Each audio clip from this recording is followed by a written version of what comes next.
আজ রঙের উৎসব দোল পূর্ণিমা। সারা দেশ মেতে উঠেছে এই রঙের উৎসবে।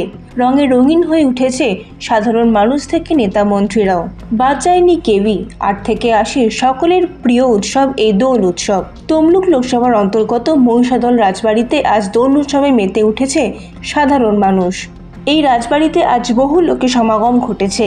আর সেখানে উপস্থিত ছিলেন তমলুক লোকসভার সিপিআইএম প্রার্থী সায়ন ব্যানার্জি। তিনি সেখানে মানুষের সঙ্গে আলাপ আলোচনা করেন এবং তাদের সঙ্গে রঙে মেতে ওঠেন। সাধারণ মানুষ তার সাথে আবির খেলায় মেতে ওঠে এবং অনেকে তার সাথে সেলফিও তোলেন। দোলের উৎসবে সাধারণ মানুষের পাশে থাকতে পেরে তিনি আপ্লুত। তার মুখেই শুনে নিন তিনি এই দোল উৎসব নিয়ে কি জানিয়েছেন। রাজবাড়িতে এই বসন্ত উৎসব এই দীর্ঘদিনের ঐতিহ্যের সাথে সবাই এখানে আয়োজন করে। অর্থাৎ এখানে এসে সবার সাথে আলাপ পরিচয় হচ্ছে, রঙে রঙে কথা হচ্ছে, রঙের মাধ্যমে কথা হচ্ছে।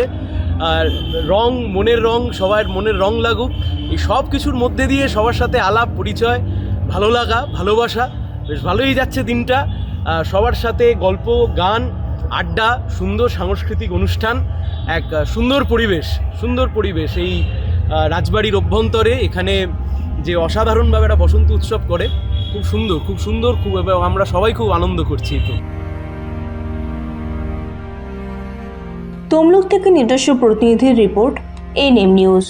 আরও খবরের আপডেট পেতে সাবস্ক্রাইব করুন আমাদের ইউটিউব চ্যানেলটি আর বেল আইকনে ক্লিক করুন নোটিফিকেশনস পেতে।